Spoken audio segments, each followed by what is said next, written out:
Good morning, everyone. Good afternoon, depending on where you are in the world. It's great to see everybody.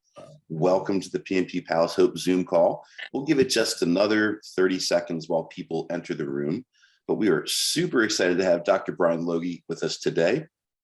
And just give people a second to get settled and get ready. Oh, and who? Tell me again. Yeah. Spock. Spock, yeah.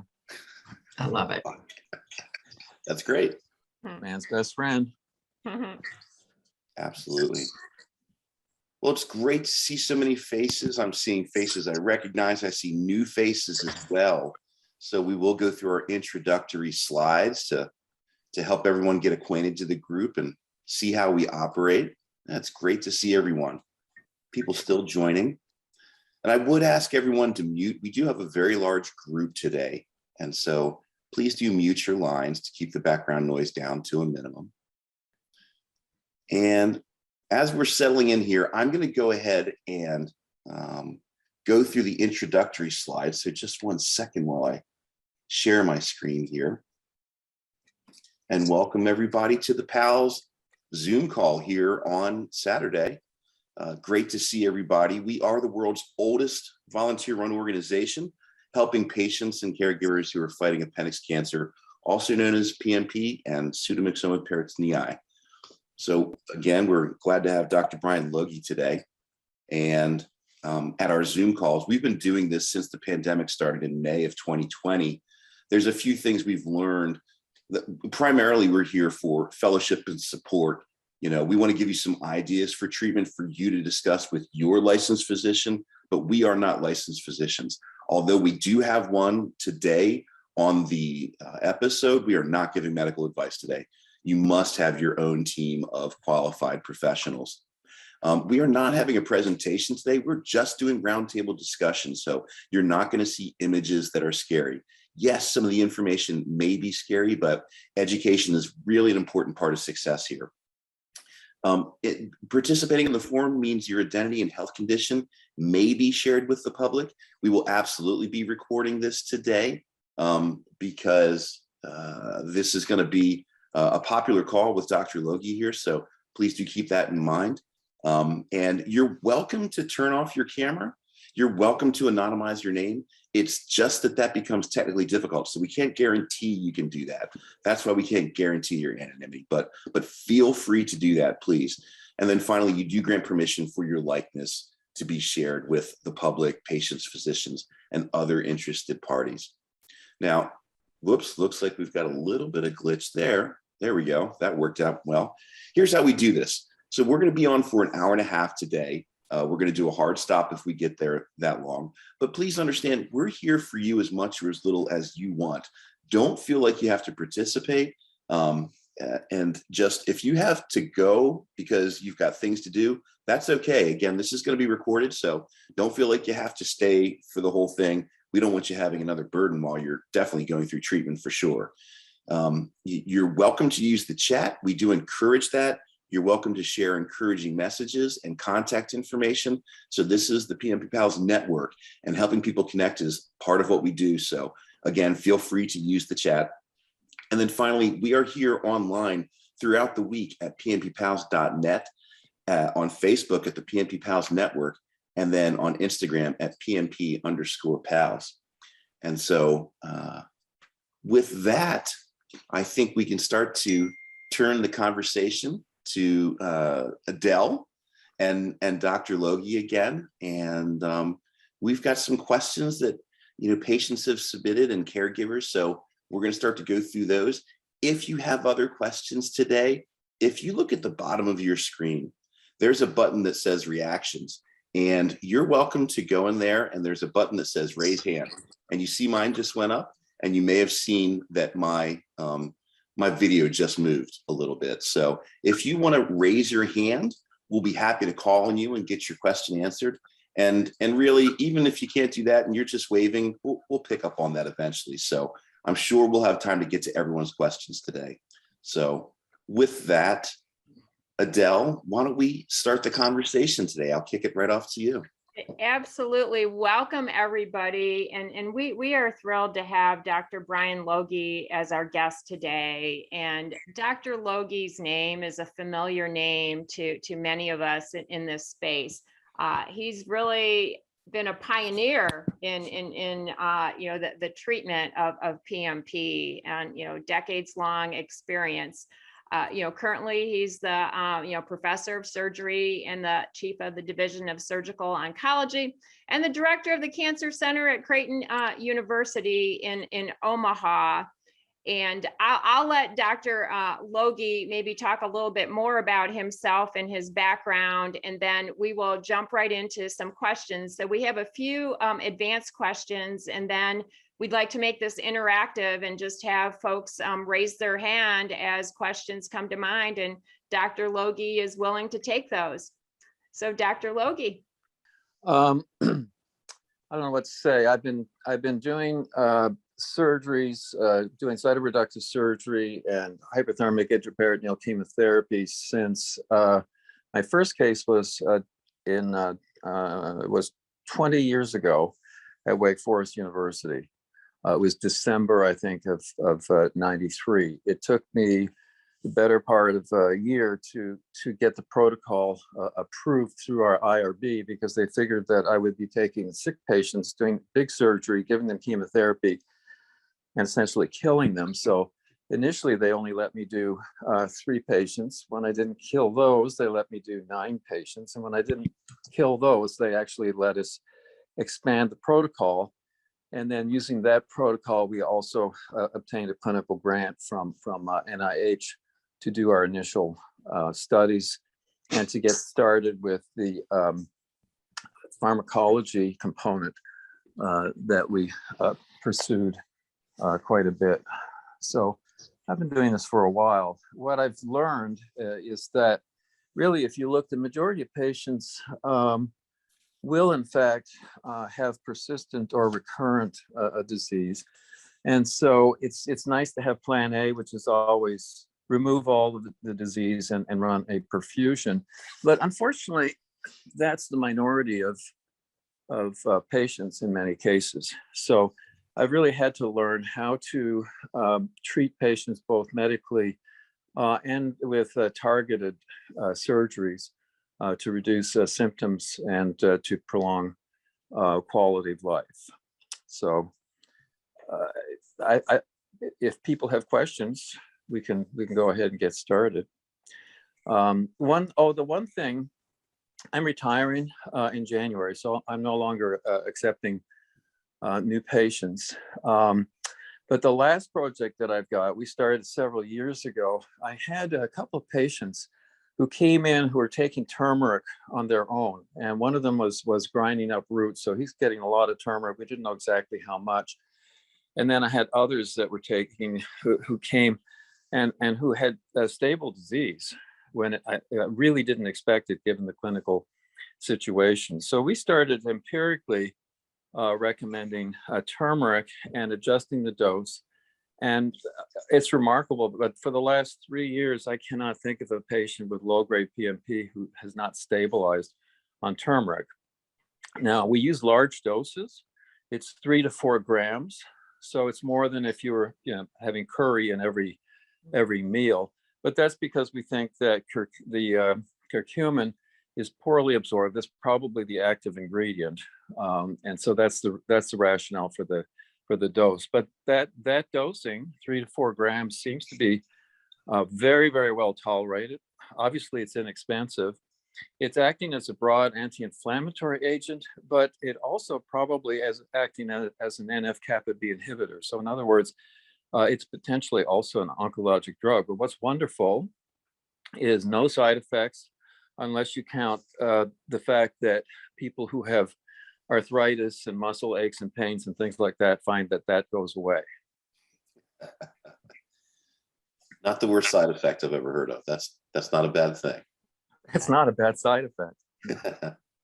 No, not at all. And you started off with the number one question, the interest in the use of turmeric. And Would you recommend patients simply get on a turmeric regimen? Does it, can't hurt, but what are your thoughts on that? Well, it can hurt. And basically, it came out of studies that I did a number of years back with one of the PhDs that I work with, Dr. Peter Thomas. And he and some of my colleagues basically documented that in the microenvironment of pseudomyxoma peritoniae specifically, and also in the microenvironment of mesothelioma, we were seeing that a key part of the biology was the presence of inflammation and multiple cytokines and multiple different of markers. And so we started to target inflammation. And I started with what turned out not to be effective, which was to use prescription anti-inflammatories that were used for things like arthritis. But I unfortunately, except for one case, which unfortunately was probably the very first case that I prescribed something like that years ago when I was in Dallas, it really didn't seem to work. And the turmeric has been astonishing. We've been watching patients now on turmeric for probably better than 3 years. We have a laboratory correlation project that was supposed to start last year, and it was supposed to start about a week before COVID.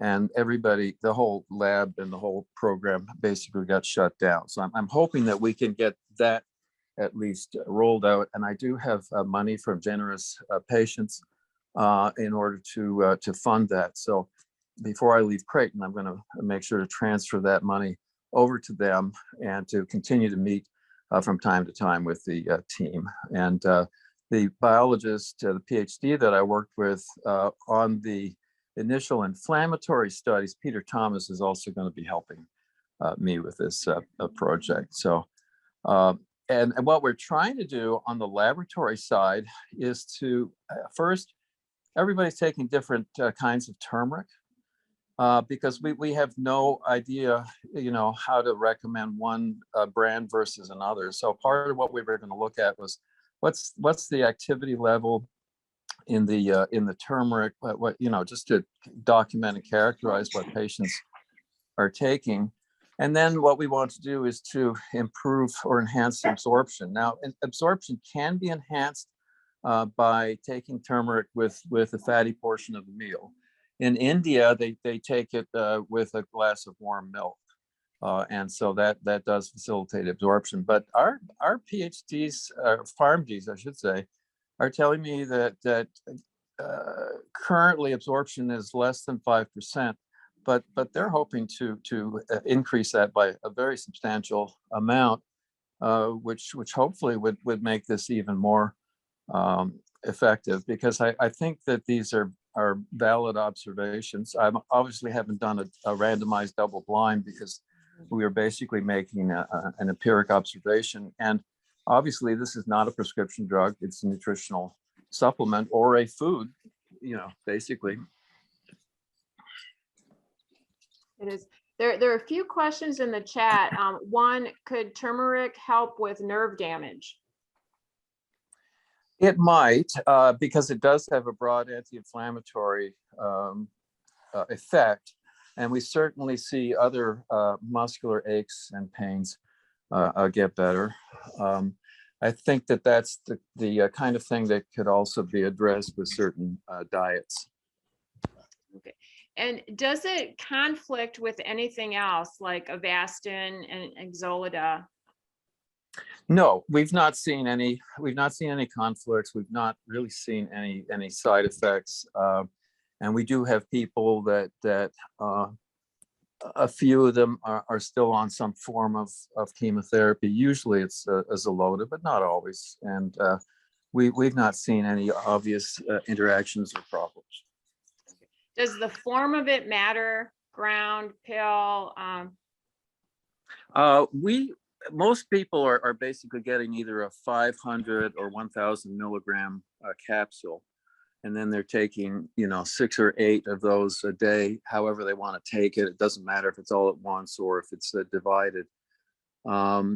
And as I said, we have no reason to recommend one form over another. A lot of patients have decided to take a form of turmeric that also includes pepper, because in theory, pepper can improve absorption of curcumin. But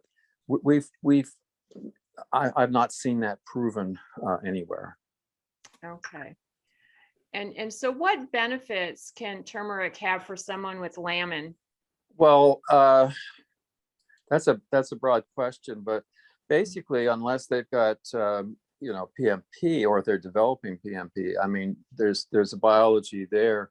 We know that there's inflammation when that occurs. However, what we're seeing is that with most of the patients that have LAM, even if they've had a perforation, if the surgeon has also done cytology and we see that there's mucin, acellular mucin, we are not seeing patients recur. So I have not offered surgery for those patients. What we're doing is MRI surveillance. In the past, we used CT that wasn't as sensitive. And so we then at about a year did a look with laparoscopy. But since the MR is so much more sensitive, we've stopped doing those laparoscopies. And patients with LAM and with acellular mucin basically are at low risk. I don't know how to define no risk, but basically that group of patients, we're not seeing the development of PMP. And I know that some of my colleagues on the East Coast have been recommending laparoscopic cytoreductive surgery in HIPEC, but I think that's way overkill based on our studies. I see. And then just to confirm, your recommended dosage is 3 to 5 grams daily? No, what we're recommending now is we're recommending until last year 3 grams a day, and then based on the fact that it's well tolerated and just trying to get a little bit more of the active ingredient in, we're now saying 3 to 4 grams a day. Okay. So that's 3 to 4,000 milligrams per day. And Charmaine, you've raised your hand, and thank you for patiently waiting. Would you like to ask your question? Sure, Dr. Loggie, with regard to this inflammation issue, we do hear from patients from time to time talking about reducing sugar or red meat or making other dietary changes to try to reduce inflammation. Do you have any thoughts on that? Yeah, I have some very strong thoughts on that, because for many years we didn't think that diet or different forms of nutrition would have that much of an impact. But knowing there are diets that are anti-inflammatory, I would not cut out red meat. In fact, I think a diet to consider starting on is actually carnivore diet. And the other possibility is keto. Keto is a little bit more difficult for people to get started on because it requires more explanation. But basically, carnivore diet is no carbohydrates. And a keto diet, you set your carbohydrates, but you typically want the carbohydrate load to be low enough that eventually your liver develops ketosis, and so that you're now living on ketones rather than a glucose, and it takes people a variable period of time to adjust to that. But these are both very, very powerful diets. And I do think that they should be used. And certainly in anyone who's diabetic or pre-diabetic, you can actually get off of all your medications if you stick to these diets. And there's a lot of good information out there.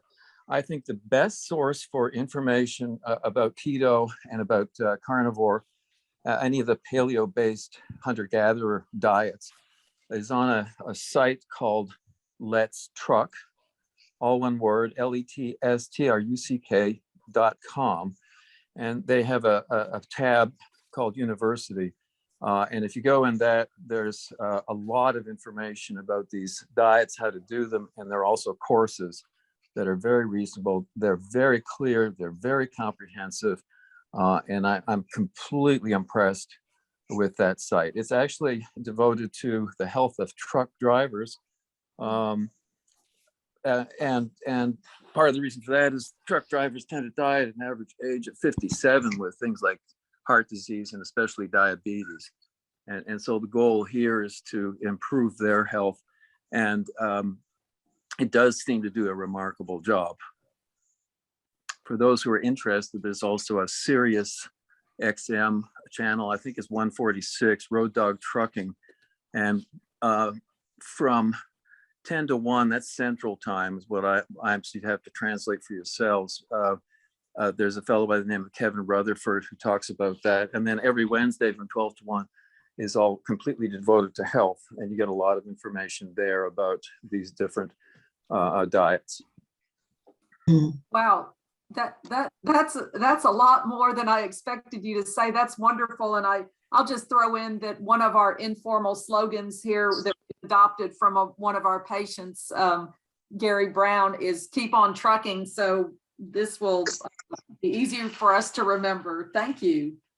Oh, it's a wonderful source, and I wish people would look at it. I think that the problem I see, including working with nutritionists, is they're basically just looking at the variations on the standard American diet. The standard American diet is terrible, and clearly has not been working for years. These actually work, and some women find it a little bit more difficult to get into ketosis. It's probably an endocrine thing, and it sounds like they're doing better starting off on carnivore and then getting into ketosis. And everybody who tries this should also be taking an electrolyte supplement, and that prevents what's known as keto flu. It's not flu. And really, if you take supplements and add some additional fluid, you shouldn't have symptoms. And it can take several days to a week or 10 days to get into ketosis. And there are different ways of monitoring that. I do these diets. I've been on the diet for 2.5 years, and I can actually taste the ketones. So right now I can taste the slight sweetness of ketones, and I know that my liver's in ketosis. That is fascinating. For patients who have had multiple services and maybe has some risk of blockage, does the turmeric or the diet you're suggesting potentially help? They won't hurt. They won't hurt. Okay. Yeah, they certainly won't hurt. But this has been my experience for patients with PMP. It's not unusual for them to come in with a bowel obstruction. I'll get a call from an emergency room somewhere. And what I tell them now, because usually it's an emergency room in another, part of the country, but what I tell them is that typically these in almost every case resolve spontaneously, which is nice. That is, yes. Should turmeric be stopped before surgery? Does it increase the risk of clotting? And so we've not seen any issues with that, but we have not been recommending turmeric before surgery typically, unless we're doing if we're doing like a targeted debulking for a patient that has symptomatic PMP. What I will do, if they're on turmeric, fine, we don't need to stop it. But one of my goals very often in that kind of patient is to take them to do surgery, use a very limited incision, basically get rid of their symptoms. And once they're stable with less disease, get them on turmeric. And then hopefully what we will do is stabilize them at a point in time when they're not having a lot of symptoms. And that's where it's worth stabilizing. Thank you. For vegetarians, do you have diet recommendations? Nope. I'm not vegetarian. I don't know how you would do this on a vegetarian diet. In theory, you can, but guys, you're on your own. I mean, this is derived from hunter-gatherer, kind of a diet, and I can't imagine there were many hunter-gatherers that were vegans. Mm-hmm. That didn't starve to death. And again, Dr. Loggie, this is for laminin. So signet ring and goblet cell. Are you going to see any impact on those malignant types of spectrum PNP? Well, it is a malignant spectrum. We have not. I've treated a lot of patients with signet cells, and I actually find for myself, for our treatment recommendations, goblet cell designation or signet cell designation basically is the same disease.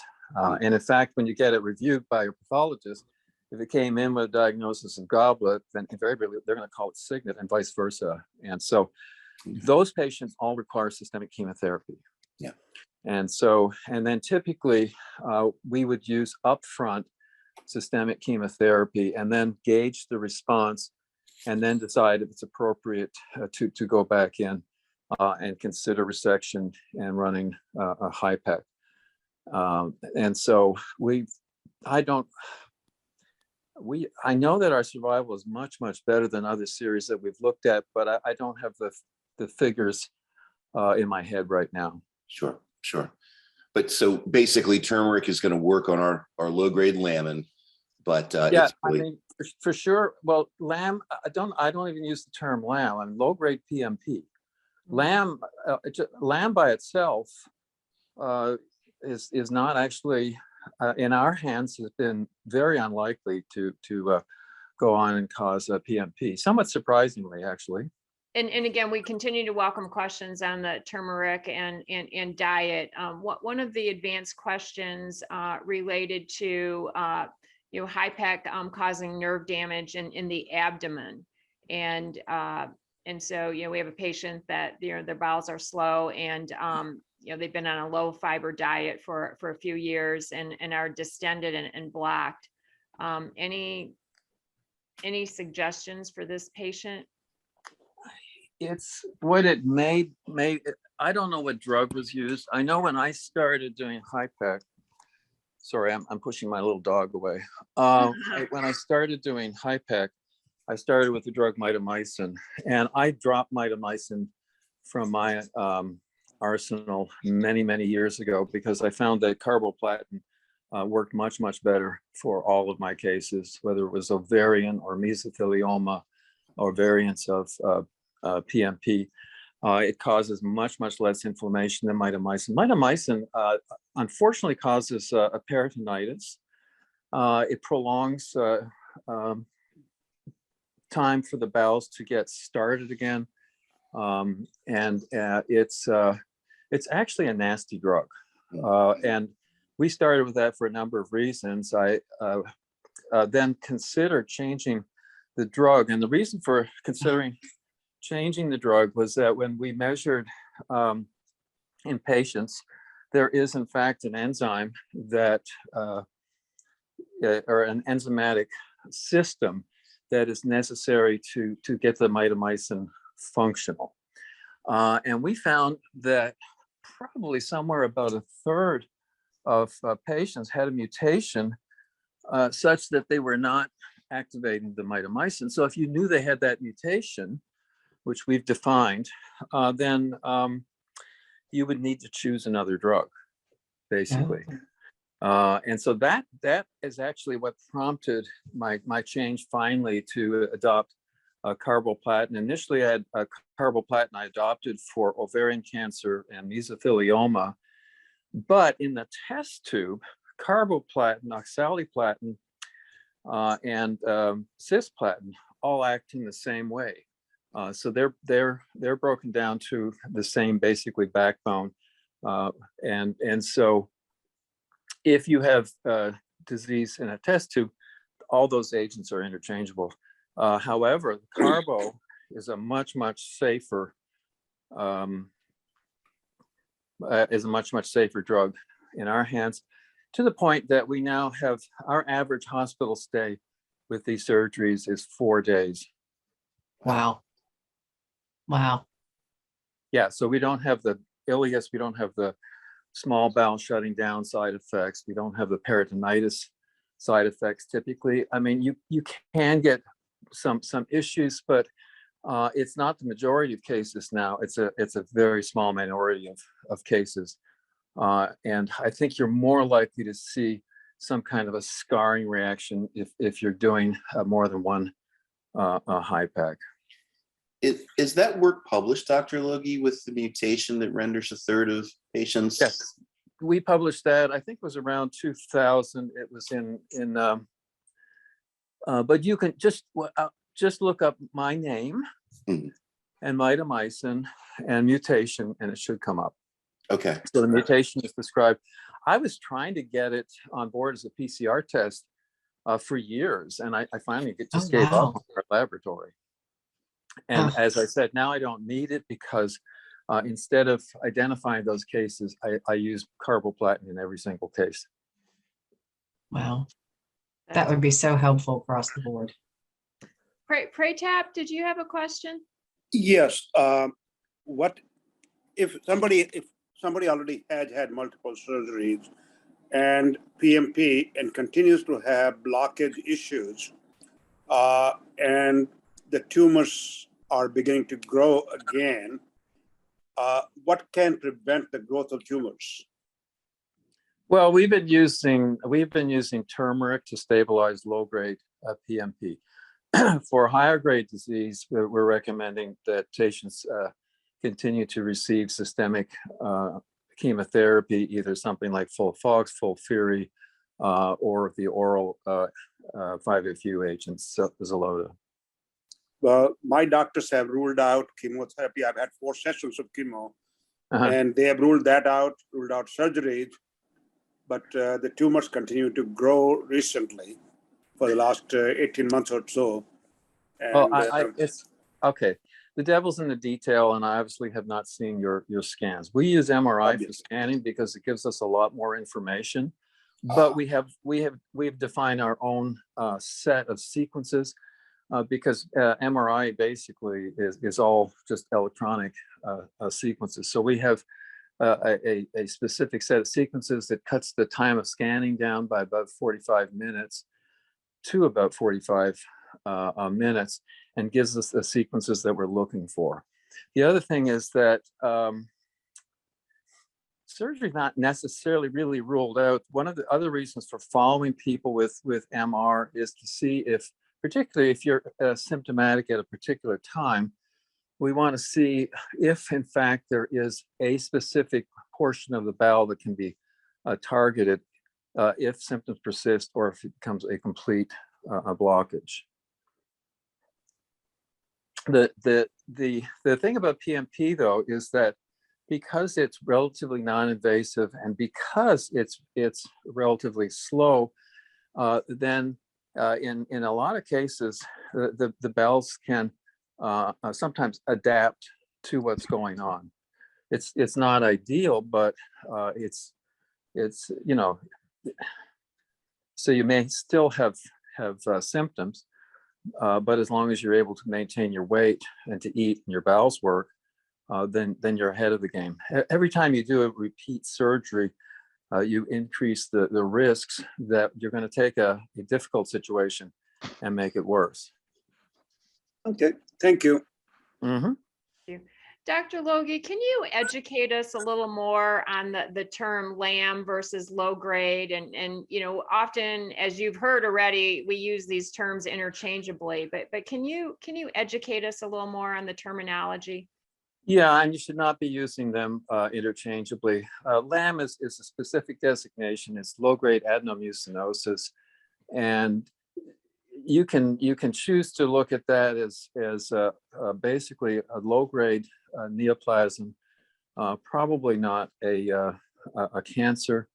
And what our observations have been, if somebody has LAM and it's removed completely, and if they only have negative cytology, or if they have mucin, but without cells, the prognosis is excellent. So we're no longer offering surgery and HIPEC for those cases. Although I know there are colleagues that I know of on the East Coast that are recommending laparoscopic cytoreductive surgery and HIPEC.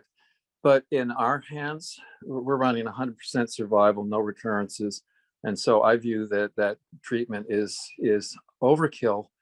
And people haven't really studied. We've been studying it, but that's because of the timing for starting our MRI protocol. So we've been doing MRI now for quite some time. Could you talk a little more about the MRI versus CT?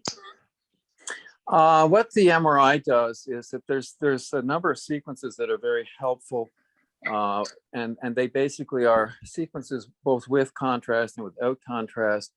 The so-called T2 signal is very, very sensitive to mucin, which is basically water. So it can be too sensitive. So you've got to be careful with interpretation. And then enhancing, looking for enhancement is another way for us to detail how much cellular material is in PMP versus mucin. And that can be quite variable. The CT does not really give you that information very, very well.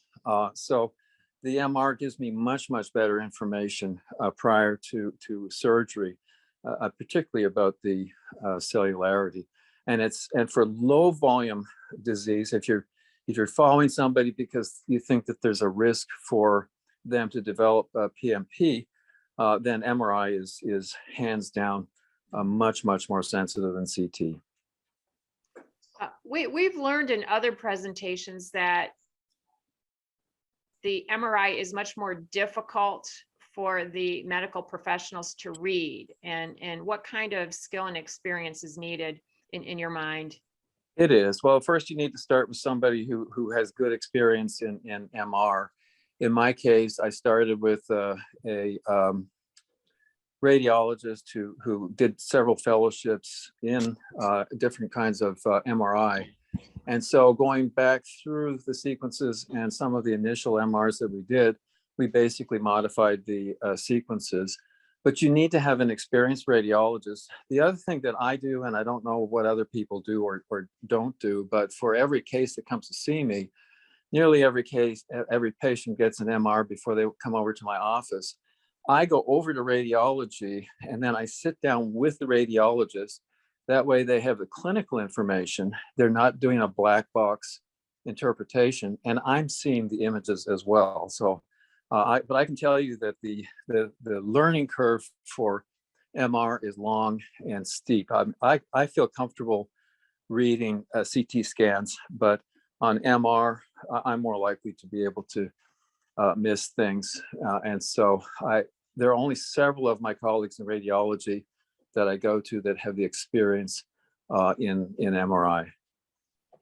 And I think it's an important, thing to note. We often teach and coach that the experience of the center is really important. The hospital, it's not just the surgical oncologist, but you're making that point, Dr. Loggie. It's really the whole team. And I really love how you take the time to go meet with each of those team members personally and understand exactly what's going on. I think that's just huge. And so yeah, the experience of the center is this is what we're talking about. These types of conversations, these types of relationships, which make a difference in the outcomes. Oh, I think they make a huge difference. And so I told you when I first started at Creighton, which was about 20 years ago, I went and met with everybody that a patient was likely to encounter. I started in the business office because that's typically where they started, but I met with the people in the labs. Of course, I met with anesthesia, ICU, the nurses on the floor, the nurses in the OR, the scrub techs in the OR. We use the services of our perfusion services. And so they're all, we're in service. And then as new people come on board, then they pick up the techniques that we've developed for this from the other people. So one of the questions we addressed before the webinar started was about, neuropathies, and the arm neuropathies are from improper positioning, typically, or positioning for a very long time with the arm out. And so we have not seen that in over 20 years because after we had one unexpected and serious bilateral injury, then we reviewed all of our procedures in the operating room. We changed how patients were positioned. We basically now tuck almost everybody's arm. If If an arm has to be left out, we make sure that there's that they're not at a right angle, that there's a nice comfortable angle so there's no stretch on the nerve. And then, of course, we avoid putting pressure on any of the nerves during surgery. Does that help? That is very helpful. Yeah, absolutely. Yes. Yeah. So patients that get monitored, there's also blood work, typically. What are your thoughts on the type of tumor markers that should be followed and blood work and how often? Well, we've done our monitoring as a standard. I would say that the most important marker for PMP tends to be CEA. But we, because I'm in an academic institution, we've measured pretty much on everybody routinely. We do CEA, CA125, CA19-9, because we also see patients with other types of tumors who are more likely to have those elevated, for example, mesothelioma. The other thing that we do is we now, based on our studies looking at inflammation, we measure C-reactive protein, and we do see C-reactive protein go up as patients have more disease or have recurrences. And so that actually has been very useful for us to monitor, because you can't take a single one of those, say CEA, by itself and make a judgment about a clinical situation. It needs to be placed in context, the context being the presence or absence of symptoms. What does the MRI basically show? What kind of disease? Are we looking at low-grade PMP? Are we looking at a high-grade variant like a signet? What kind of variant of mesothelioma are we looking at? So those all require interpretation. And I tell people not to get too crazy about changes, especially the small changes, because the CEA does tend to fluctuate. And in some cases, we've seen major fluctuation that was difficult to figure out. But if, for example, we've seen a highly elevated CEA a couple of times that turned out to be spurious, probably related to diabetes out of control. Yeah, that's helpful. I mean, we do have some patients that do chart the results and watch it. And it's hard from a patient perspective to not be a little alarmed about elevated numbers. But as you mentioned, it's just one piece of information.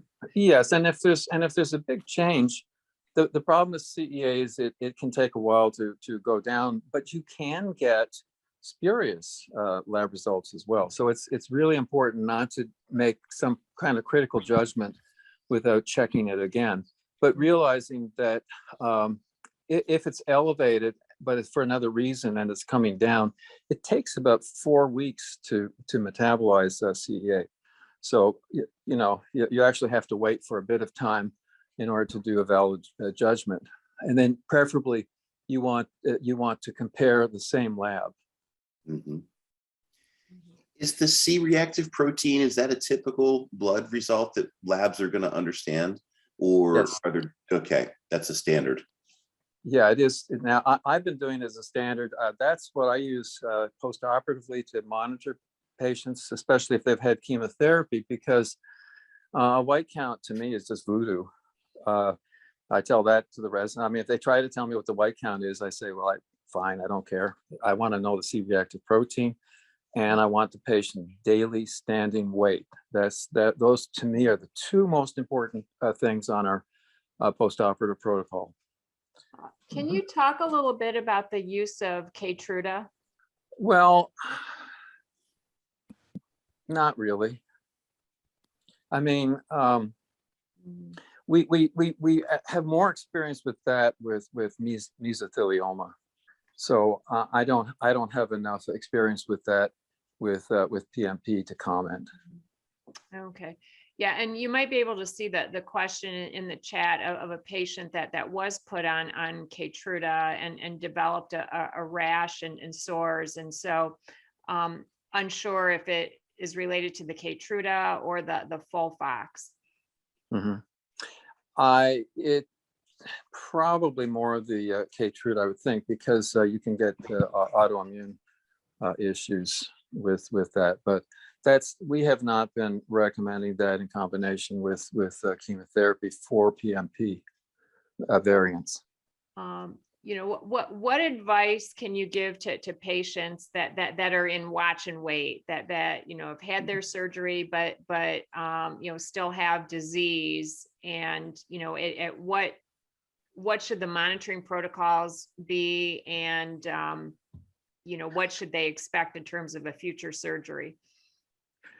Every case is different, so I can't give you a general answer. I would say that in many cases, it's not unusual to have some residual disease, particularly way down deep at the base of the liver and the diaphragm. That can be a very, very wicked area to try to clear. But the good news is that if that's where there's thought to be persistent disease, it tends to scar itself in, and we've followed patients with that kind of issue going on for, in some cases, decades.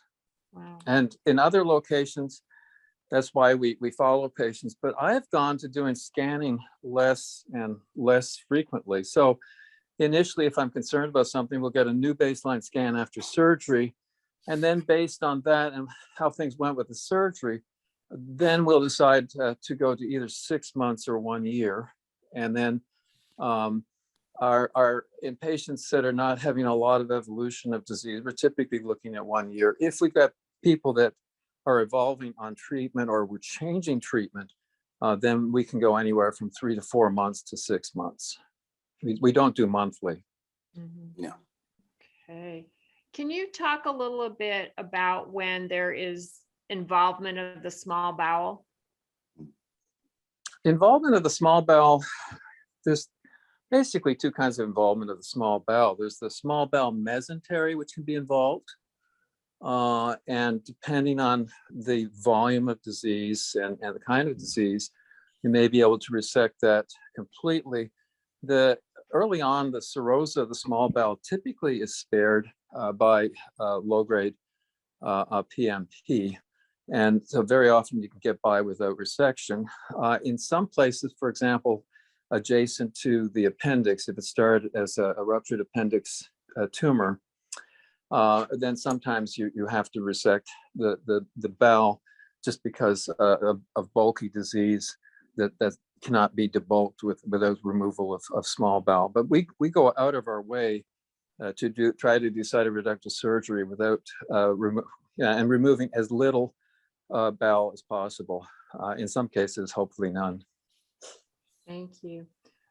We had another question come up in the chat on a patient that developed necrosis of the fatty tissue and suspected that mitomycin may have leaked out.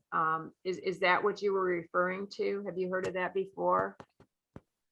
I have not really seen it. And in fact, the way we do the perfusion, we do a closed perfusion. We close the skin, we leave the fascia open. And so in every one of my cases, that subcutaneous fat is in fact exposed to the chemotherapy. Mm-hmm. And we have not seen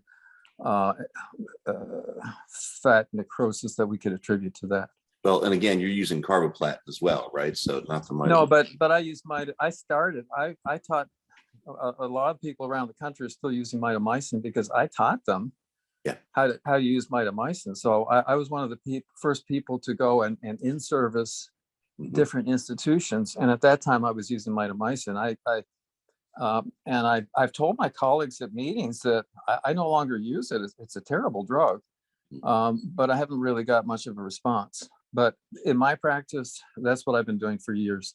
But I used mitomycin for years. And as I say, we were doing the same perfusion technique back then. And so that fatty tissue was exposed. So I'm not sure that I could solely attribute fat necrosis to mitomycin. Now, this does bring up a couple more questions for me, right?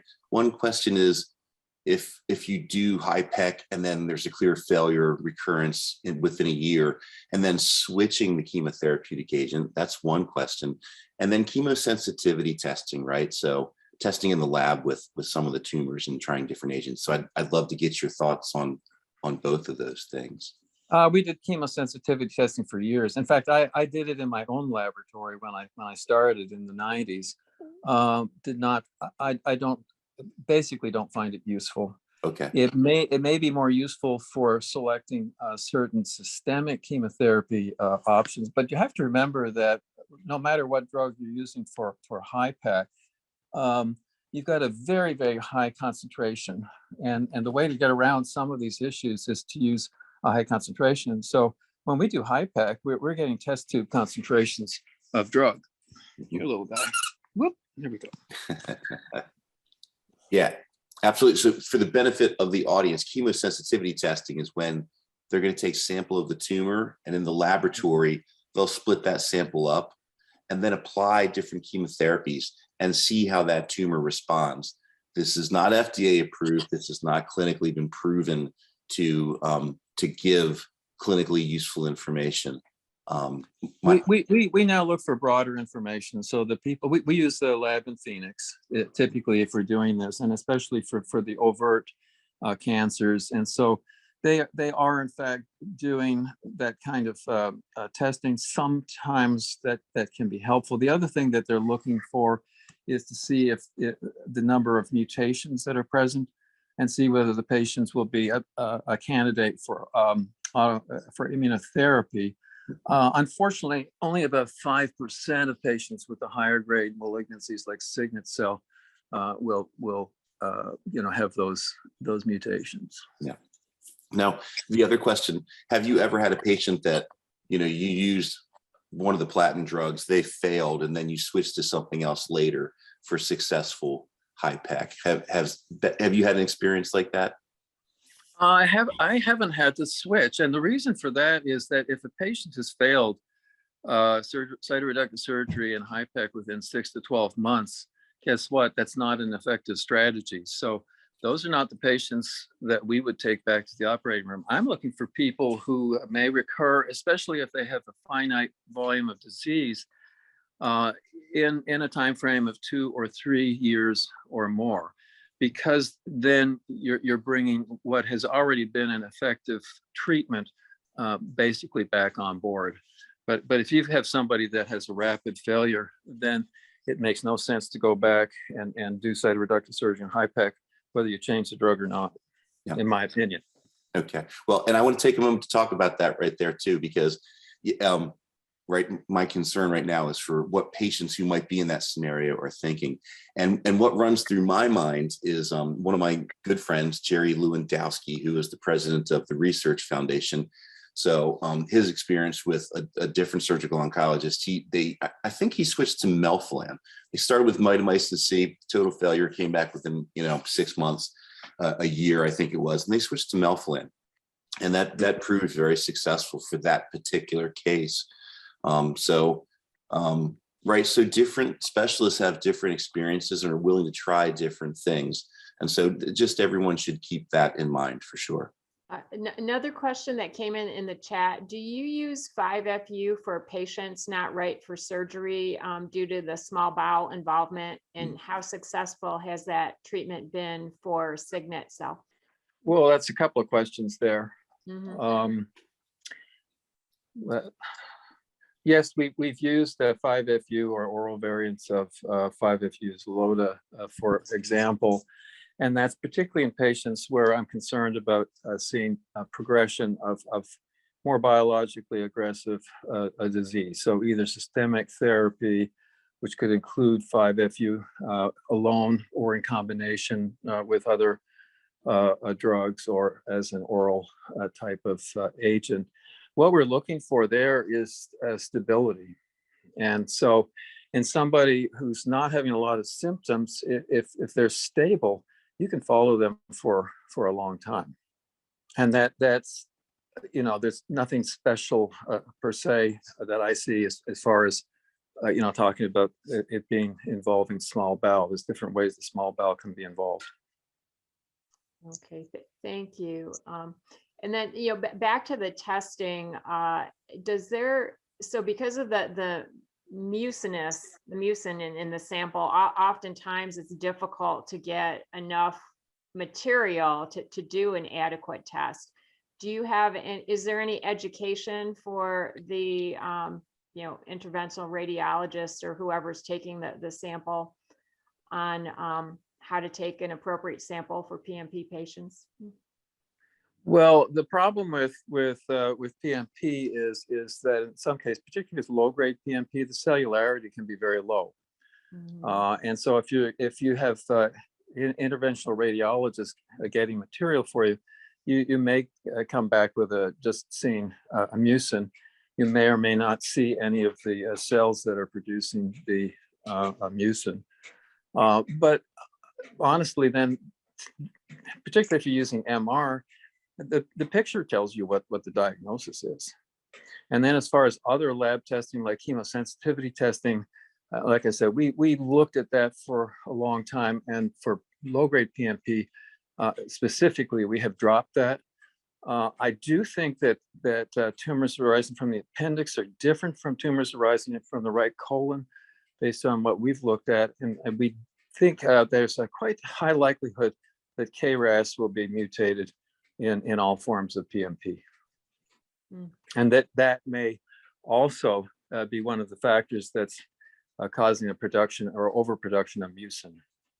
We have some patients that take, 5-FU and Zolida orally, and some through a pump. Can you talk about the differences? It's really a difference in how well it's tolerated, because if it's working, some people tolerate the 5-FU. The rationale for using a pump is that 5-FU works better if it's given continuously at low doses, as opposed to a spike from just pushing it in intravenously, although it is done that way. And then Zolida, of course, is an oral agent, so that attenuates the uptake. But some people don't tolerate Zolida very well, but they may tolerate IV 5-FU, especially if it's an infusion. So it really depends. And then also, we follow patients, and if it's working for them and their disease is stabilized, then we do what we have to make them tolerate that long term. So we've had patients that have taken Zolida for years, and it's not unusual to have to lower the dose, go to a regimen like 1 week off and 2 weeks on, something like that, or even to go on a holiday for a month or so, and then come back and see what you can do, because we're doing this to promote quality of life. So if you're getting a lot of really bad side effects from the treatment, and especially if it's not working that well, you really need to be looking at doing something differently. Mm-hmm. Okay. And then sticking with the 5-FU topic, do you ever use, is it leucovorin with it? Is it more effective than 5-FU alone? If you use 5-FU alone, in theory, you can use a bigger dose. What the leucovorin does basically is it sort of artificially enhances the 5-FU and makes it like you're giving a bigger dose of 5-FU. Mark, did you have a question? Now that I'm unmuted, yes. Hi, Dr. Loggie. It's been a long time. Hope you're doing very well. Congratulations on your retirement. Thank you. I wanted to ask a little bit about, we've been talking a lot about treatments, but as I recall, at one point you were doing research into the origins of our disease. And I wanted to find out if you could tell us a little bit about what you and your team have learned about that. Well, what we've learned is that in the microenvironment of pseudomyxoma peritoneae, there's a huge amount of inflammation. It's probably the primary biologic response that we're seeing, and so that's one of the reasons why we're, we target that currently for some of our, in fact, for all of our treatments, really.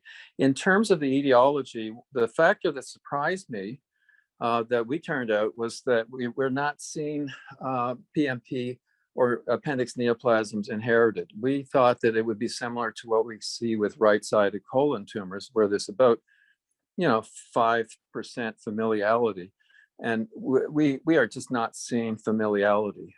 So, which we did not expect. And then the other thing that we discovered, chemosensitivity testing wasn't very helpful, but in the course of our studies, it looked like KRAS is mutated, probably in the majority of cases, including low-grade PMP. And we think that that's part of the pathway that leads to the overproduction of mucin, which has been quite a mystery, because it really is, mucin is MUC1 and MUC2 more formally. One is tethered, the other one is not. And we see both forms of mucin in PMP. And sometimes in other tumors, things like mucinous colon cancers. I'll be sure to tell my son that. He'll be happy to hear it. Yeah, so we're not seeing familiarity. We were shocked. I started working with Henry Lynch on this because we thought that's what we were going to see. And we actually saw the opposite of that. So I think that's very good news when families come in to find out that, okay, yeah, you've got an appendix neoplasm, but that does not confer risk on the rest of the family. At least that's been what we have seen. And we studied this over quite a few years. Have there been any studies on the environmental impact, cause and effect? Not really. I mean, I'm just going to say no. Yeah, I do think that sometimes patients wonder if the environment, led to the cause or triggered the inflammation. So that's a question. Well, but when you say environment, I mean, you're talking about thimerosal in vaccines, or you're talking about mercury in dental filling, or you're talking about toxins. You're talking about right. So that's just so broad. But for appendix, I've not seen anything that convinces me that they've identified a causative factor. Thank you. Mhm. Charmaine, did you have another question? Yeah, I did. Following up on this, we've had a number of patients who just intuitively feel like they developed PMP after a very stressful time in their life, and they feel very strongly that there is a link between going through, some very extreme amount of stress and developing, an exploding cyst in the appendix. So I'm wondering if you, what you would say about that as a cause. No, I really have. I mean, we look at people very carefully when we do new patient consults.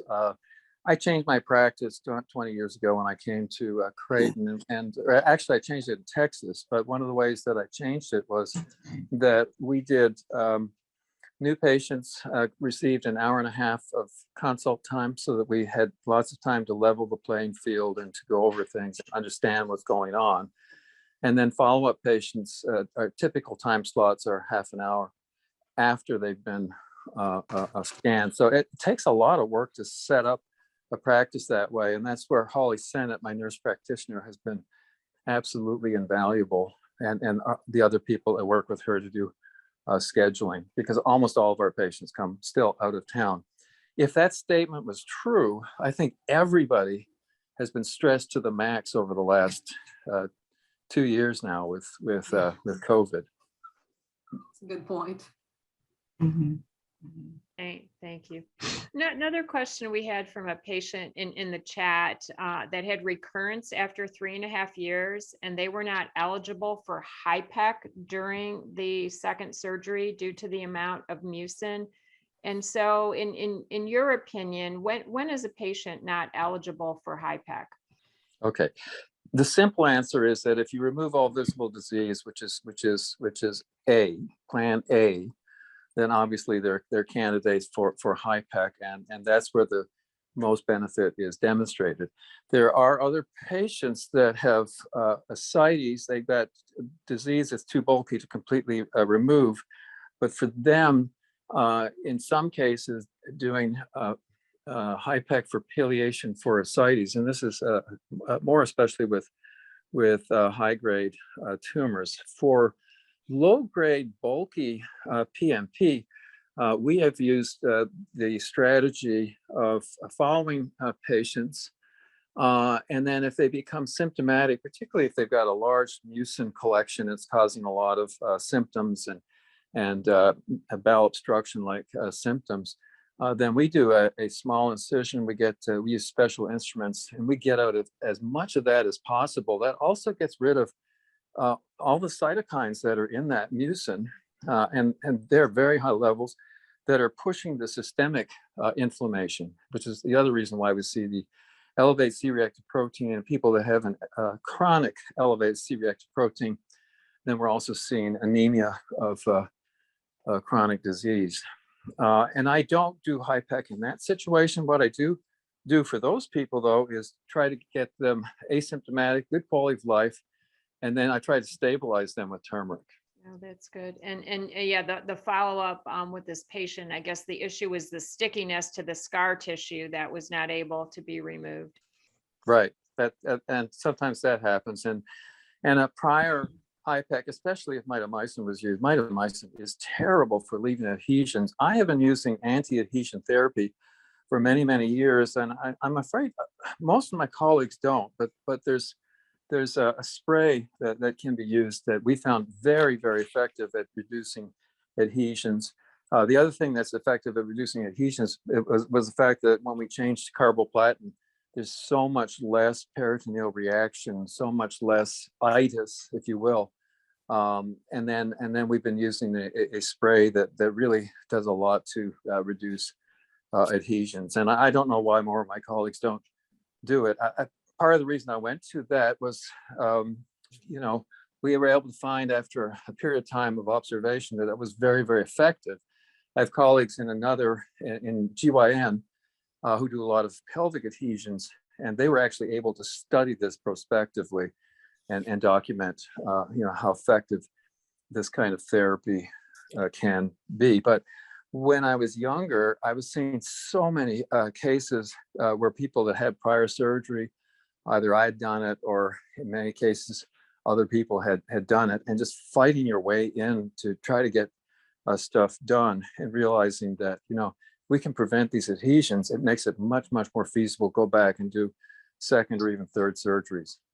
What is that spray called? Do you recall? It's Co-Seal. Mm-hmm. So what it is it's a couple of polymers. They get mixed, and you literally attach a syringe to nitrogen, and it just blows it out in a fine stream, and it coats the surfaces. And the nice thing about that is that it's not like the jellies and things that people use. Those stick to your fingers. They stick to water. That's hard to place. They don't get to all of the bowel. This gets to all the bowel, and you're not leaving a foreign body. So if you had somebody that developed, say, a bowel leak, then you don't have an infected foreign body that you got to go back and remove. Great, thank you. Yeah, that is fascinating. We've not had, I don't think, any previous talk on the anti-adhesion therapies. So that is fascinating. It has been my routine for just years and years and years. And I've at meetings, I talk to colleagues about it, and maybe they're not doing enough redo surgery, or maybe they're just braver than I am. I don't know, but I really, really want to. I know everybody that I do has the potential of having to come back for some surgery, and I really want to reduce the adhesions as much as possible. And the spray has been absolutely wonderful. Dr. Loggie, I'm just going to interject. This is Charmaine again. If the patient is going in for surgery, I guess now I would want to ask that question. And if the doctor says, I don't normally do that, if the patient requested it, is that something that could easily be incorporated by someone even who doesn't typically use it in a surgery? Well, you just not. pay You just for have to ourselves know- is what I'm asking. Well, you just have to know how to use it. I mean, I show my residents how to do it, and then at the end of the case, it's my residents that then once I show them once, that typically apply it. You just have to. It's a total of eight mLs, two 4 ml quantities together, and then there's this an inserted, package with a special syringe and a line that attaches to your nitrogen, and it's very quick to prepare it, and it takes about a minute to apply it. You just want to go slowly and not apply it too fast. But I can't answer the question for, will a doctor do something that he's not done before or not familiar with? That's out of my hands. Yeah, I'm thinking about just ways for a patient to approach this, and advocate this for themselves as someone who's had a lot of surgeries and a lot of adhesions, and, Right. it makes sense to me to take that step. So, okay, thank you. Well, yeah, it's a strategy. The other thing is that in Europe, the spray is approved for reducing bleeding after surgery, and it's also approved for reduction of adhesions. For some reason, the FDA allows it to be used to reduce or to improve hemostasis after surgery.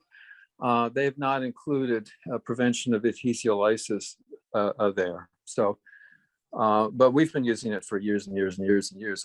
Obviously, for adhesions, I'm using it off-label, although if I was operating in Europe, it would be on-label. So go figure. Yeah. Okay. But as a physician, you have the ability to, within your judgment, use that in an off-label capacity. And, Yeah, of course. yeah. In the United States. Yeah, anywhere. Yeah. Yeah. Have you encountered image results from CRS patients where there are bubbles outside of the bowels? And if so, what does that mean? It depends on the clinical situation. But when you say bubbles, there's two different kinds of bubbles. You typically, if you're saying the word bubble, you're talking about air. You can have free air after laparoscopic or open procedures that can persist, sometimes for about a week or so. You can also get bubbles in bowel if you're having ischemia within the bowels. You can see bubbles actually within a bowel wall. Or if you're talking about bubbles that are mucin, obviously that's completely different, or just fluid. Would HIPEC be recommended for a low-grade patient that has mucin if all the margins are negative for invasive carcinoma? But basically, no. I mean, what you need first is you need a diagnosis. And so if they've got a tumor in the appendix, and if it turns out to be low grade, we do not recommend right hemicolectomy. So we stop at that, and we've demonstrated that the survival is actually a little bit better in that group than in the group that got when we did retrospective studies that had right hemicolectomy, because a right hemicolectomy can be well tolerated, but there are a lot of patients that have persistent GI symptoms after a right hemicolectomy, and it does not add to a survival. And doing the removal of right colon, a lot of people do it after they just diagnosed the appendix, thinking that they're going to get a larger field. It does not prevent the recurrence of pseudomyxoma peritonei. So that's where I look at these tumors under the microscope or review them with our pathologist before I make a judgment about what I'm doing. So if the cytology shows only mucin and no cells, that's a very, very low risk for recurrence in our hands. And so we are not doing further cytoreductive surgery in HIPEC. We follow those patients with MR only. We no longer use laparoscopy, but that's because we no longer use CT, and the MR is more sensitive. If they have cells, then yes, they're going to be a candidate for HIPEC. And then I think circling back to the co-seal, does it work on any past scarring? No, it doesn't. It doesn't release. You have to release that scarring, and once you've done that, there's, you know, that scarring that you leave behind is going to persist, and it will tend to rescar. But what it does is it helps prevent new adhesions, and we use it in both situations. So if we've done a lot of adhesion taking down, we use it, and then if we haven't had to do a lot of adhesiolysis, we still use it because we don't want to come back and run into a lot of adhesions if we have to come back again. So we use it in those scenarios, but you want to take the adhesions down as completely as possible and then use the spray. Thank you. Yep. For a patient that routinely or frequently experiences bowel obstructions, what advice can you give this patient? Again, it's really specific to the patient, to the disease, the kind of disease, low grade, high grade.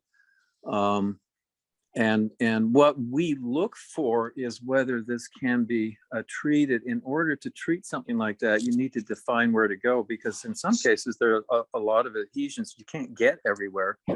And you don't want there to be multiple areas that are involved, because then you're not going to be successful. So I'm looking to identify patients who may have obstruction predominantly in one area, and we see the bowel dilate coming right up into it, and then the caliber goes down. So that gives me a target rather than just doing a generic non-specific operation. You really need to know where you're going, because you can get in on these cases and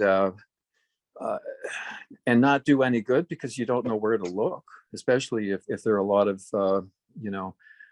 adhesions. So I want as much information up front as possible. And a lot of patients with low-grade PMP, it's not unusual to get a partial small bowel obstruction.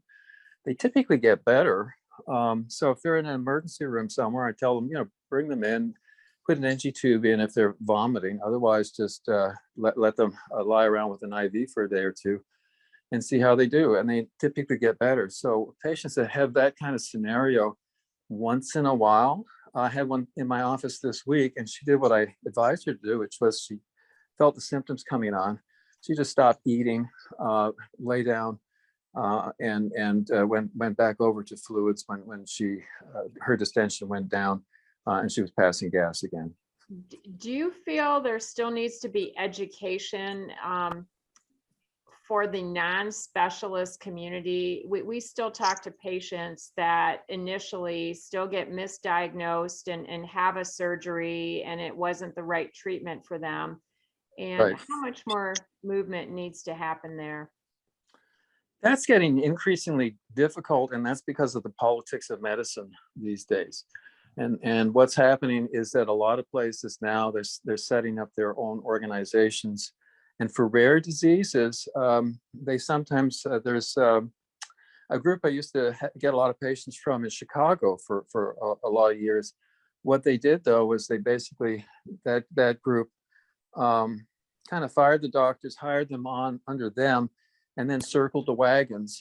And to see me, they would have to get 3 consults from 3 different surgeons that said that they couldn't treat this and recommend that they come to see me. So guess what? I haven't seen patients from that group now, with one exception, where they actually went through all those hoops. Mm. But we're seeing that all over the country. And the other thing is that it takes some experience to look after these. And so, people that are, more junior in their practice, sometimes maybe have a ways to go. And general surgeons generally don't do a good job looking after these diseases. Mm-hmm. As a generalization. I guess you could say I'm a general surgeon, but I've focused only on surgical oncology my entire career and trained in surgical oncology. Right. So at what point do patients who have been disease-free for many years no longer need to be followed up for recurrence? We followed everybody until my retirement. Our intention was to follow people for kind of forever. The reason for that is that there's probably nothing magic about 5 years, but it's interesting that we're now getting pushback from the insurance companies If we have somebody who is NED at 5 years, some of the insurance companies are giving pushback for doing annual or biannual, every other 2 years surveillance, which kind of surprised me because maybe they know something that I don't know. But typically, if you've either not seen a recurrence, the likelihood of seeing something recur kind of goes down. But with PMP, the same thing with mesothelioma.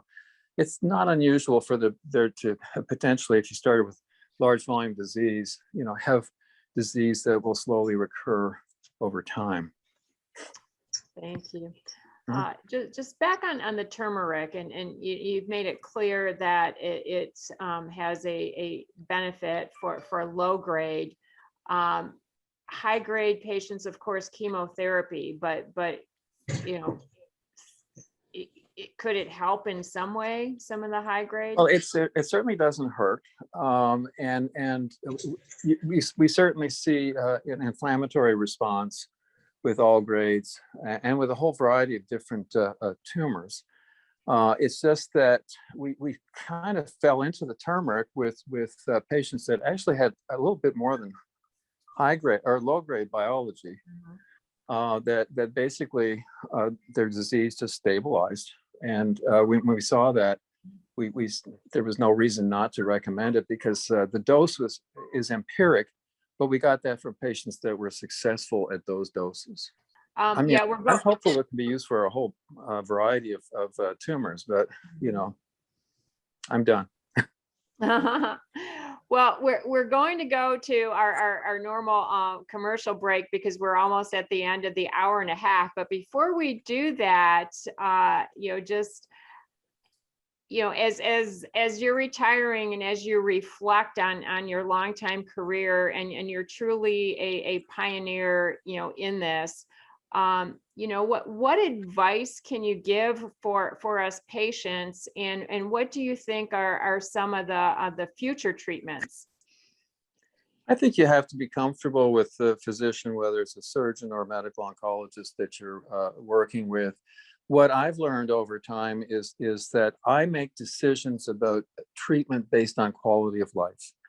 Because if we can improve or maintain, improve quality of life or maintain a very good quality of life for a period of time, then that opens up other treatment options, and patients just plain do better. So, well, we stopped looking at survival statistics from that perspective, because quality of life really makes all the difference.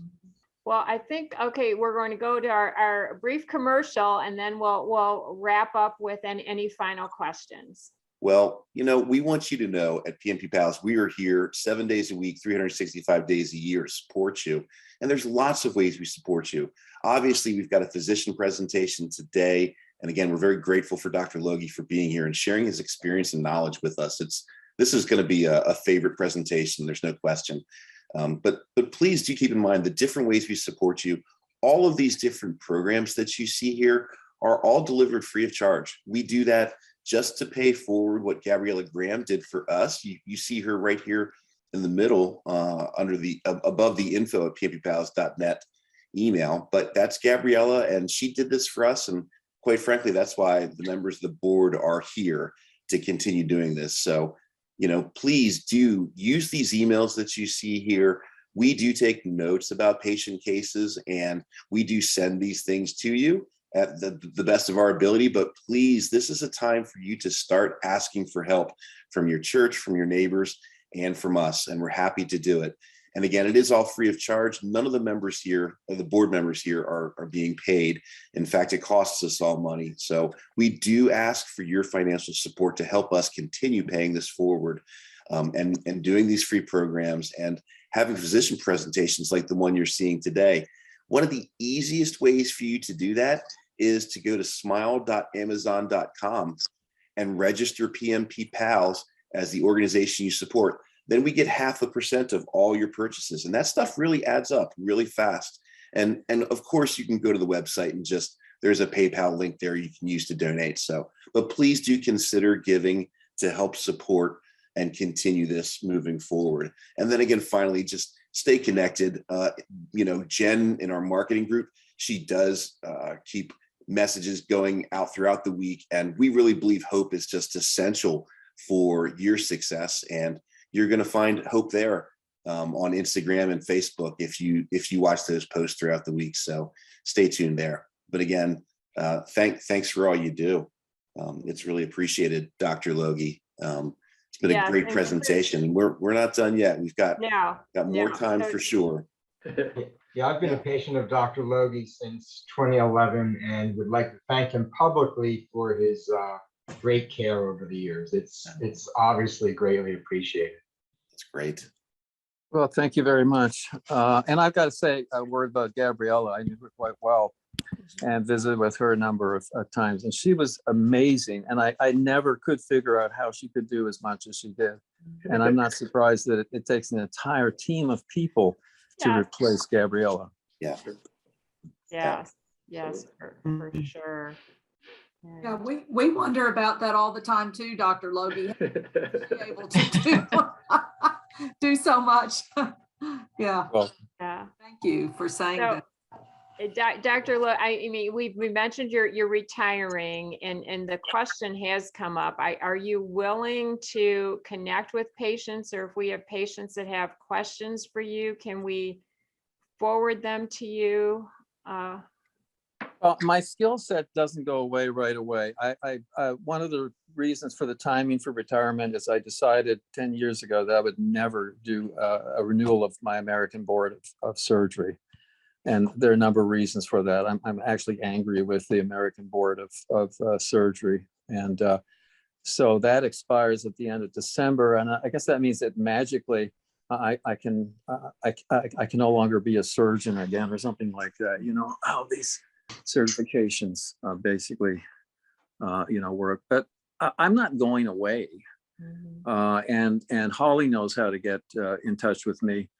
And, until I don't feel comfortable talking about pseudomyxoma, I don't have a problem with coming and talking to PMP pals, for example. But for specific cases, the problem is that the devil's in the details, and it takes a lot to mind the details. And then you're giving advice. And I'm no longer protected, if I'm giving medical advice, then if somebody decides that they want to sue me, I obviously have no malpractice insurance after I retire on the 7th. Yeah. Well, Dr. Loggie, I mean, your knowledge and experience, I mean, we see lots of the surgical oncologists, and we see different levels of experience and knowledge, and you are so experienced. You've been doing this for so long. Have you considered training at other hospitals as well, for those hospitals that might be interested in that type of thing? Well, there are training programs, and like for the HIPAC, I actually got a number of centers started. I was the one that provided the information to the folks at University of Pittsburgh, and they blossomed into a very large, very experienced program. They're probably the busiest single site in the country, but I have trained other people in the past. I'm not training anybody this year. And I don't think my institution is going to replace my skill set, which is unfortunate, because I've got colleagues that I've got to figure out who's going to be following some of our patients that still have problems, and so that's part of the transition. Yeah, and for what it's worth, seeing so many centers, and it probably doesn't surprise you either, but that doesn't surprise me so much. We see that. I mean, with Paul Sugarbaker, same thing. Just an amazing program built up, but that is how it goes sometimes. It doesn't make sense, but I'll give you my 2 cents worth, and that is that I'm the person that took the first perfusion device through FDA testing. Before that, everybody, if they were going to do this, had to jury rig the equipment, which was quite a hurdle. And getting industry involved also meant that they were putting money into reaching physicians at meetings, and that has caused this to grow in the United States and around the world. It was amazing to watch the phenomena, because you go to a whole bunch of meetings and you see a few more patients and all of that. But when industry got involved, it spread this technology so much faster. And so, and is there an FDA approved device for the perfusion? Yes, I took it through FDA testing years ago. Okay. All right. It's the most commonly used device around the country. Okay. Well, another question comes to mind around that, because we've talked about PIPAC or PPAC, the pressurized intraperitoneal aerosolized chemotherapy. And so, right, this is a newer approach in combination with chemotherapy that might be indicated in some places, right? But I think we have a couple of centers using it right now on clinical trial. And so this is just beginning. So what advice would you have for, well, first, I'd love to get your thoughts on what you think of PIPAC and where it's indicated. And then what advice do we have for starting to spread this technology and have it used more broadly? I think it actually makes sense. And in fact, I put together a draft research protocol quite a few years ago. The problem I ran into was at the time that I wanted to be looking at it, we didn't have a good applicator. Mm-hmm. And trying to figure out how to do that, because in theory, you can spray. It's like the co-seal that we use. We spray it all over. We could do something like that, and in theory have a nice high concentration. But the overall amount of the drug that's there in the system and absorbed is trivial. Mm-hmm. And so that means that you should be able to use multiple drugs, multiple agents. As I say, we just didn't have. I tried to design the equipment and just, I don't know. I went on to other basic projects, but I think it's really important to look at that and consider studying it. I think they started that in Europe before they started any trials here. And again, I think it's an equipment related issue. So the conversations we've had, I actually believe it ended up with a fuel injector that they used to spray. Well, that's just it, because what you're looking at is you want to have a certain concentration, but you are then just coating a surface. So it's not like with HIPEC we're using 3 or 4 liters typically of fluid. Some people use more. People can't really use less. Yeah. Good. Yeah. Well, and again, and so you see once industry gets involved and once it goes to that approval process, and then you get salespeople who are starting to reach out to other hospitals and sell this technology, that's what you see as being part of the breakthrough for expanding the use of these new technologies. That has greatly expanded HIPEC. I've watched it happen, and it was sort of amazing to watch it happen, because I had spent a number of years, pioneering this and trying to convince people that what we were doing was valuable, and very little happened. And then once we took the device through FDA testing and got permission for the company, which has now changed hands several times, but it's a new generation of the device that we took through FDA testing. Works very well, and it just allowed HIPEC to blossom throughout the world. Fantastic. Another question, Dr. Loggie. So often patients ask, how can they find the right medical oncologist once they've had their surgeries?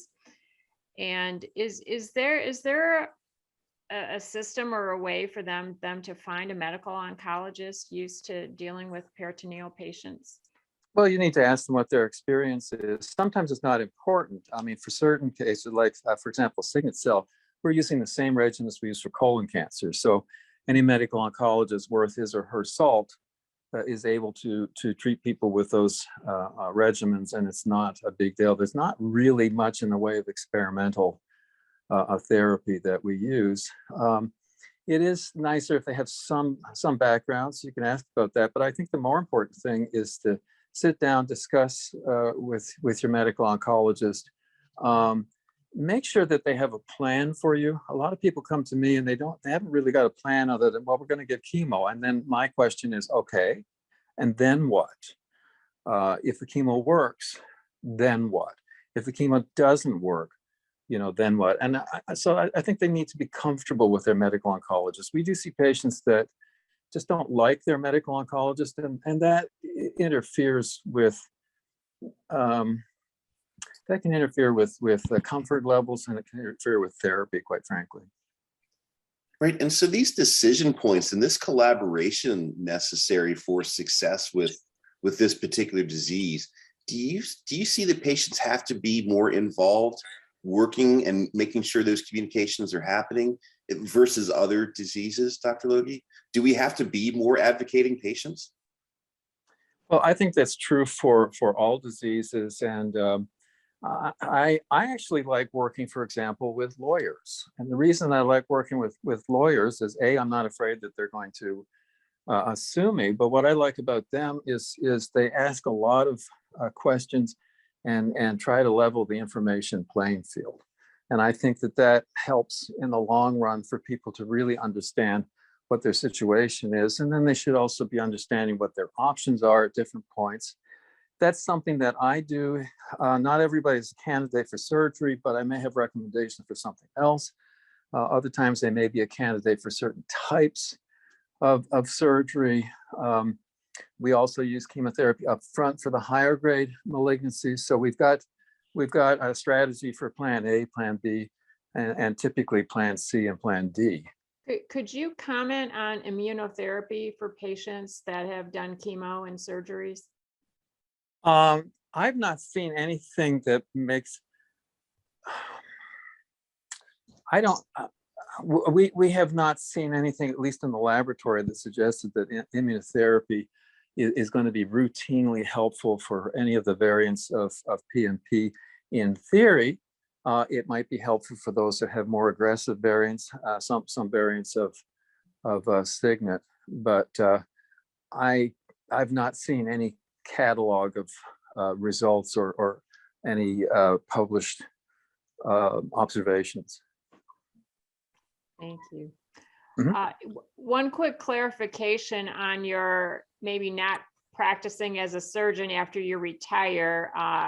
Would you still be able to offer advice to a surgeon that might contact you about co-seal? Yeah, yeah, and like I said, Holly knows how to reach me, and so that's relatively straightforward. As long as they know what it is, that the drug reps can actually show them how it works. Right. Yeah. We need the sales reps for co-seal. Mm-hmm. There you go. Yep, send them in. Right. Do you have a favorite genetic testing resource? I use the people in Phoenix, the lab in Phoenix. I'm blanking on the. Is it Caris? It's Caris, yeah, and the pathologist that runs it is a pathologist that I worked with at Creighton for many years. He's terrific. Yeah, CARIS, Caris Life Sciences. Yeah, that's it. Mm-hmm. I think we had one of their geneticists. I think she was from Caris. Yeah, we had a geneticist give us a presentation one time. It was so cool. She liked rare diseases, and she gave us a very in-depth analysis. She explained the Caris experience of what mutations they saw across a number of different patients who they had sequenced over the years. So it was really cool discussion and presentation. I have to look and see if we can find that one on YouTube. That's an old one.